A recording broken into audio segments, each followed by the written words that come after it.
আমরা কেউ সংবিধান সংস্কার পরিষদের সদস্য হিসেবে নির্বাচিত হইনি।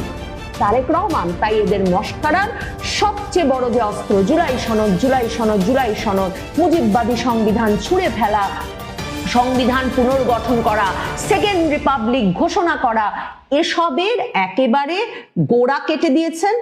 আসসালামু আলাইকুম ভিউয়ার্স, দেশ ও দেশের বাহির থেকে যারা আমার ভিডিওটি প্লে করেছেন জানাচ্ছি আন্তরিক শুভেচ্ছা ও অভিনন্দন। আশা করি সবাই ভালো আছেন, সুস্থ আছেন, আলহামদুলিল্লাহ। তো ভিউয়ার্স, ত্রয়োদশ জাতীয় সংসদ নির্বাচনের মাধ্যমে বাংলাদেশের পালা বদল হলো। অন্তর্বর্তী সরকার ডক্টর ইউনূস তার ক্ষমতা হস্তান্তর করলেন প্রধানমন্ত্রী তারেক রহমানের কাছে। বিএনপি ক্ষমতায় শপথ গ্রহণের আগেই বৈষম্য বিরোধী ছাত্র আন্দোলন ও জুলাই গণ অভ্যুত্থানকে সরাসরি প্রত্যাখ্যান করে তারা শপথকেই একেবারে বাতিল ঘোষণা করেছে। ঠিক সংবিধান বহির্ভূত বলেও সালাউদ্দিন আহমেদ এমনটি মন্তব্য করেছেন। ঠিক সর্বশেষ এবার তারেক রহমানের ইশারায় জুলাই সনদটাও সরাসরি কবর দিয়েছে তারা প্রথম দিনেই সংসদে। আসুন আমরা এ সম্পর্কে বিস্তারিত জানবো রিপোর্টে। সো ভিডিওতে যাওয়ার আগে ছোট রিকোয়েস্ট করবো, যারা চ্যানেলটি সাবস্ক্রাইব করেননি সকল আপডেট সবার আগে জানতে অবশ্যই চ্যানেলটি সাবস্ক্রাইব করে পাশে রাখবেন। দর্শক আসুন স্ক্রিনে যে ফর্মটা আছে এটা সংবিধান সংস্কার পরিষদ সদস্যদের শপথ ফর্ম। আমরা কেউ সংবিধান সংস্কার পরিষদের সদস্য হিসেবে নির্বাচিত হইনি এবং সংবিধানে এটা এখনো ধারণ করা হয়নি। গণভোটের রায় অনুযায়ী সংবিধান সংস্কার পরিষদ গঠিত হলে সেটা সংবিধানে আগে ধারণ করতে হবে। তারেক রহমান তাই এদের মস্করার সবচেয়ে বড় যে অস্ত্র, জুলাই সনদ, জুলাই সনদ, জুলাই সনদ, মুজিববাদী সংবিধান ছুঁড়ে ফেলা, সংবিধান পুনর্গঠন করা, সেকেন্ড রিপাবলিক ঘোষণা করা, এসবের একেবারে গোড়া কেটে দিয়েছেন। সংবিধান সংস্কার পরিষদের সদস্য হিসেবে তারা শপথ নেন নাই। সরাসরি বিএনপি চেয়ারম্যানের পরামর্শ অনুযায়ী বিএনপির স্থায়ী কমিটির সদস্য সালাউদ্দিন আহমেদ সংবাদ মাধ্যমের সামনে দাঁড়িয়ে বলেছেন যে তারা কোনোভাবেই সংবিধান সংস্কার পরিষদের সদস্য হিসেবে শপথ নিতে পারেন না, কারণ এসব সংবিধান সংস্কার পরিষদ সংবিধানে নাই, গণভোটও সংবিধানে নাই।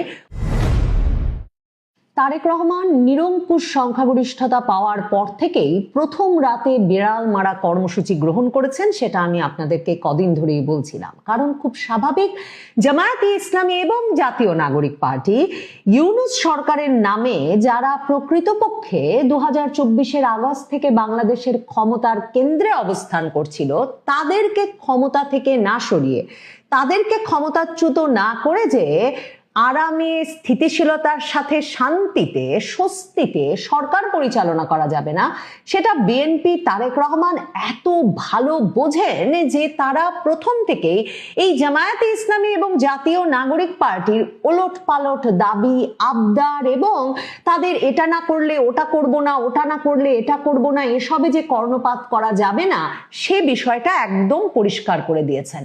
18 মাস ধরে ইউনূস সরকারের নেতৃত্বে আলী রিয়াজ নামের এক ব্যক্তিকে আমেরিকা থেকে উড়িয়ে এনে সবচেয়ে বড় যে মশকরাটা জাতির সঙ্গে করা হয়েছে সেটা হচ্ছে সংবিধান পুনর্লিখনের চেষ্টা, সংবিধানের মৌলিক কাঠামো পরিবর্তন সহ যেমন ইচ্ছে সংবিধানটাকে পরিবর্তনের ব্যবস্থা করা, একটা জুলাই সনদ নামের অদ্ভুত জিনিস প্রসব করা, একটা ঘরে বসে তাদের নির্বাচিত রাজনৈতিক দলের প্রতিনিধিদের একরকমের একসাথে করে। এবং মনে রাখতে হবে, আলী রিয়াজের ওই জুলাই সনদে কেউ একমত হয় নাই, এমনকি জাতীয় নাগরিক পার্টি গতকালের আগে সেই জুলাই সনদে একমত হয়ে স্বাক্ষর করতে পারে নাই। কিন্তু চাপ প্রয়োগের মাধ্যমে সেই জুলাই সনদ রাজনৈতিক দলগুলোকে গিলতে বাধ্য করা হয়েছে, একরকম এমন একটা পরিস্থিতি ক্রিয়েট করে যে যদি জুলাই সনদ না গেলেন তাহলে কিছুতেই নির্বাচনটা হবে না। কাজেই দাঁত মুখ চেপে, এর কোনো সাংবিধানিক ভিত্তি নাই, বারবার সেটা ওই আলী রিয়াজের দরবারে ঘরের ভেতর পরিষ্কার করে সংবাদ মাধ্যমের সামনে বলে, গণভোটের কোনো সাংবিধানিক ভিত্তি নাই বারবার সে কথা বলে, কিংবা সংবিধান সংস্কারের একমাত্র দায়িত্ব এবং ক্ষমতা আছে সংসদে সে কথাও বারবার মনে করিয়ে দাঁত মুখ চেপে বিএনপি ওই জুলাই সনদে স্বাক্ষর করেছিল বটে, ওই আরেক মশকরার অনুষ্ঠানে গিয়ে। কিন্তু বিএনপির মূল অপেক্ষা ছিল জনগণের ম্যান্ডেট নিয়ে, নিরঙ্কুশ সংখ্যাগরিষ্ঠতা নিয়ে একবার ক্ষমতায় এলে কিছুতেই এই মশকরাকে পাত্তা দেওয়া যাবে না।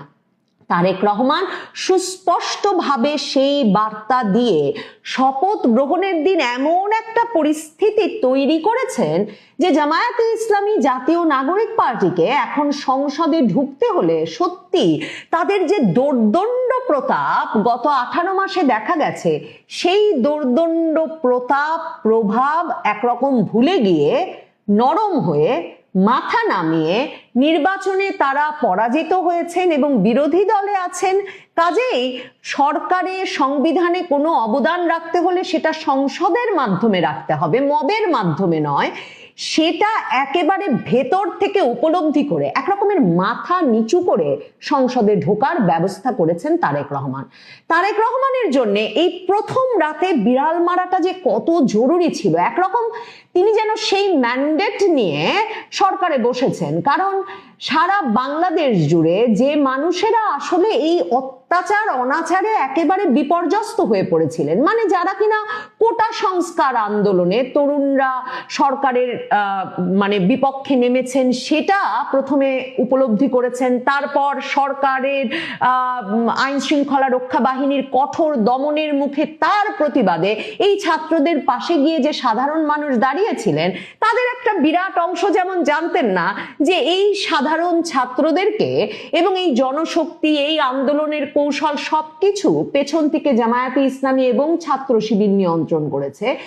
এই সাধারণ মানুষ আরো বেশি চমকে উঠেছিলেন যখন তারা আগস্টের পর থেকে দেখেন যে এদের নাকি মূল লক্ষ্য সংবিধান ছুঁড়ে ফেলা। বাংলাদেশ নাকি নতুন করে জন্ম লাভ করেছে 2024-এর 5ই আগস্ট। ইউনূস এই ছাত্রদের দ্বারা ক্ষমতায় বসে বিদেশি সংবাদ মাধ্যমকে গিয়ে বলে এলেন যে রিসেট বাটনে বাংলাদেশ চাপ দিয়েছে, কাজেই খুব স্বাভাবিক যে বাংলাদেশে বঙ্গবন্ধুর বাড়ি ভাঙা হবে, মুক্তিযোদ্ধাদের ভাস্কর্য ভাঙা হবে, কারণ মনে রাখতে হবে 2024-এর। দর্শক, স্ক্রিনে আমরা সে সম্পর্কে বিস্তারিত জানাম। এই বিষয়ে আপনাদের মতামত কমেন্টে জানান। কেউ ভিডিওটি স্কিপ করবেন না। শুধু জুলাই সনদের যে কবর হলো এখানেই ক্ষান্ত হয়নি তারেক রহমান। ক্ষমতায় বসে 24 ঘন্টা না পেরোতেই এবার সরাসরি গণভোটের বিরুদ্ধে বিভিন্নভাবে তিনি হাইকোর্টে রিট করেছেন গণভোট বাতিলের ক্ষেত্রে, এবং মন্ত্রী পরিষদের শপথ গ্রহণের পরপরই কিন্তু এমপি মন্ত্রীরা বের হয়ে এই গণভোটের বিপক্ষে এবং জুলাই সনদের কবর নিয়েই তারা রচনা করা শুরু করেছেন তাদের পদযাত্রায়, জুলাইকে মাটি দিয়ে স্থপিত করা। আসুন বিস্তারিত আপডেট জানবো রিপোর্টে। বাতিলযোগ্য, এটা বর্তমানে প্রচলিত যে সংবিধান সেই সংবিধান অনুযায়ী হতে পারে না। সুপ্রিম লকে উনি কোনোভাবেই ভায়োলেট করতে পারেন না। আমাদের সংবিধানের কোথাও গণপরিষদের বিধান নেই। গত 12/2/2026 তারিখে অনুষ্ঠিত গণভোটের বৈধতা চ্যালেঞ্জ করে মহামান্য হাইকোর্ট ডিভিশনে আর্টিকেল 102-তে, কনস্টিটিউশনের আর্টিকেল 102-তে ওই গণপরিষদ নির্বাচনের বৈধতা এবং 13/2/2026 তারিখে এর যে গেজেট নোটিফিকেশন প্রকাশিত হয়েছে, ফলাফল প্রকাশিত হয়েছে, তা বাতিল করার উদ্দেশ্যে এই রিট মামলা করছে।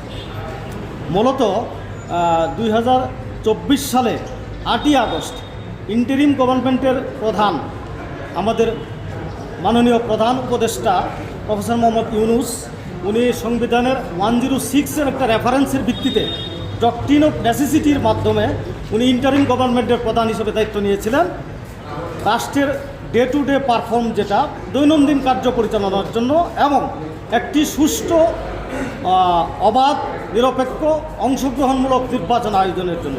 কিন্তু রাষ্ট্রের পলিসি মেকিং কিংবা রাষ্ট্রের কোনো গুরুত্বপূর্ণ চুক্তি কিংবা রাষ্ট্রের বাণিজ্য, ফরেন পলিসি ইত্যাদি সংক্রান্ত কোনো দায় দায়িত্ব ওনার উপর বর্তায়নি। এরপরে উনি করেছেন। তো যাই হোক, কিন্তু মূলত উনি 8/8/2024 তারিখে যে শপথ নিয়েছিলেন বঙ্গভবনে, সেই শপথটা ছিল সংবিধান রক্ষার শপথ, to protect the constitution, to defend the constitution. যেহেতু constitution is our supreme law, supreme লকে উনি কোনোভাবেই ভায়োলেট করতে পারেন না। আমাদের সংবিধানের কোথাও গণপরিষদের বিধান নেই, এটা উনি কোনোভাবেই করতে পারেন না। এটার বৈধতা আমি চ্যালেঞ্জ করেছি। এটা কমপ্লিটলি আনকনস্টিটিউশনাল এবং এটা বাতিলযোগ্য। এই নির্বাচন এবং এর ফলাফল এটা বাতিলযোগ্য। এটা বর্তমানে প্রচলিত যে সংবিধান সেই সংবিধান অনুযায়ী হতে পারে না। আপনাদের মনে প্রশ্ন আসতে পারে যে এর পূর্বে গণভোট আয়োজিত হয়েছে রাষ্ট্রপতি শাসিত শাসন আমলে। এটাও আমি আপনাদেরকে স্মরণ করিয়ে দিচ্ছি, যখন গণভোট তখন হয় তখন আমাদের সংবিধান ছিল সাসপেন্ডেড, সংবিধান স্থগিত ছিল। সংবিধান বিদ্যমান রেখে সংবিধানের বাইরে গিয়ে কোনো গণপরিষদ নির্বাচন আয়োজনের সুযোগ নাই। কে বাস্তবায়ন করতে হ্যাঁ ভোটকেই অবশেষে জয়ী করেছেন দেশের বেশিরভাগ ভোটার। এবারের নির্বাচনে সবচেয়ে বেশি মানুষ ভোট দিয়েছেন, যার মধ্যে 4 কোটি মানুষ অর্থাৎ 62%-রও বেশি ভোটার হ্যাঁ ভোট দেওয়ায় অবশেষে জুলাই সনদ বাস্তবায়নের বা সংবিধান সংস্কারের পথ সুগম হয়েছে। আর জুলাই সনদ বাস্তবায়নের আদেশ অনুযায়ী এখন থেকে নতুন নির্বাচিত সংসদ সদস্যরাই সংবিধান সংস্কার পরিষদ হিসেবে দায়িত্ব পালন করবেন। আর সংসদের প্রথম অধিবেশন থেকে 180 কার্যদিবসের মধ্যে সংবিধানের বিভিন্ন সংস্কার করার কথা রয়েছে। আর তাতে অনেকেই ভাবছেন যে খুব সহজেই এবার হয়তো দ্রুত সংবিধানে দৃশ্যমান পরিবর্তন আসতে চলেছে, তবে বাস্তবতা ভিন্ন। হ্যাঁ ভোট জিতলেও জুলাই সনদের বেশ কিছু গুরুত্বপূর্ণ প্রস্তাব এবার আটকে যেতে বসেছে। জুলাই সংস্কারের আলোচিত প্রস্তাবগুলোর মধ্যে রয়েছে প্রধানমন্ত্রীর ক্ষমতার ভারসাম্য আনা, রাষ্ট্রপতির ক্ষমতা কিছু ক্ষেত্রে বাড়ানো, সাংবিধানিক পদে নিয়োগের নতুন প্রক্রিয়া এবং একজন ব্যক্তি সর্বোচ্চ 10 বছর প্রধানমন্ত্রী থাকতে পারবেন এমন গুরুত্বপূর্ণ কিছু পরিবর্তন। কিন্তু দর্শক, স্ক্রিনে আমরা সে সম্পর্কে বিস্তারিত জানলাম। সো ভিডিও এই পর্যন্ত। ভালো লাগলে লাইক অ্যান্ড কমেন্ট করবেন। সকল আপডেট সবার আগে জানতে অবশ্যই চ্যানেলটি সাবস্ক্রাইব করে পাশে রাখবেন। দেখা হবে পরবর্তী ভিডিওতে ইনশাআল্লাহ। আসসালামু আলাইকুম ওয়া রাহমাতুল্লাহ।